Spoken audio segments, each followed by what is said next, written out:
Terima kasih kembali bersama kami di 8-Eleven Show, pemirsa. Kami masih memperbincangkan seputar membangun kualitas bangsa melalui ketahanan keluarga. Pak Pompi, kita sambung lagi mengenai generasi berencana yang dicanangkan pemerintah. Sosialisasi di daerah-daerah bagaimana? Apakah sudah cukup efektif?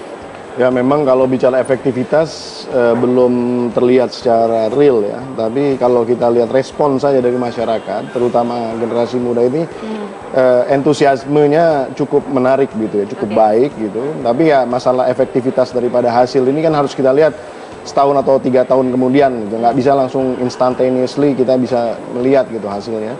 Namun respon yang seperti ini menurut saya sudah merupakan sesuatu ya istilahnya nuansa baru lah dalam konteks sosialisasi, karena sebelumnya kan kalau KB itu sosialisasi terkesan hanya family planning ya. Tapi sekarang lebih ke arah dipaketkan dalam konteks yang lebih cool gitu, yang lebih anak-anak remaja ini bisa menerima dengan konteks yang tidak terlalu kelihatan old fashion gitu. Jadi saya melihatnya cukup baik, cuman ya memang seperti saya bilang well targeted sudah ya.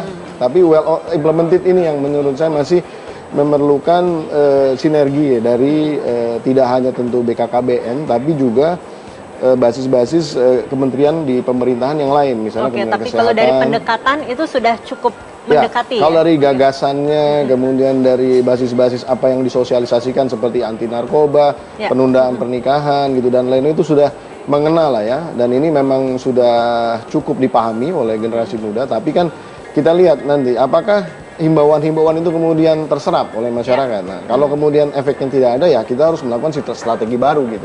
Dan ini baru bisa kita lihat setahun atau 2 tahun kemudian gitu. Kalau baru sekarang ya belum namanya juga baru gerakan kan. Gerakan ini baru 1-2 tahun terakhir ini. Jadi kita belum bisa menyimpulkan lah bahwa ini sesuatu yang memang sangat sukses begitu. Belum. Oke, ini kan salah satu tantangannya dalam mengkampanyekan ketahanan keluarga maupun program lainnya. Ini kan adalah kurangnya jumlah petugas lapangan. Oh, PLKB ya. Nah, bagaimana Bapak melihatnya? Ya, petugas lapangan KB ini kan kalau zaman sebelum Pak Fasli Jalal jadi kepala ini, kalau data-data yang disampaikan ke DPR sekitar 25.000 orang tuh. Nah, terus tiba-tiba kemarin ketika kita raker ataupun RDP dengan Pak Fasli dan juga jajaran BKKBN disampaikan baru cuma hanya 12.000 ya. Saya juga kaget gitu kan. Ya, Pak, ya? Jadi kurang dari setengah malah kan. Nah, drastis sekali. Tapi intinya sebenarnya saya lihat kalau hanya mengandalkan jumlah basis tadi PLKB tadi ya memang nggak akan pernah bisa memenuhi. 25.000 pun sebenarnya juga bukan suatu angka yang cukup gitu kan sebenarnya, apalagi 12.000 angkanya tidak cukup. Tapi yang saya bilang tadi sebetulnya kan di dalam konteks pelayanan kesehatan itu sosialisasi mengenai bagaimana pentingnya yang namanya keluarga berencana ini bisa disinergikan. Nah, ini adalah kemampuan supaya kita tidak hanya terpatok pada petugas-petugas di lapangan, tapi juga kepada kita sendiri ya Pak ya. Oke, kita harus break dulu sejenak ini Pak Pompi, kami akan kembali setelah pariwara yang berikut ini.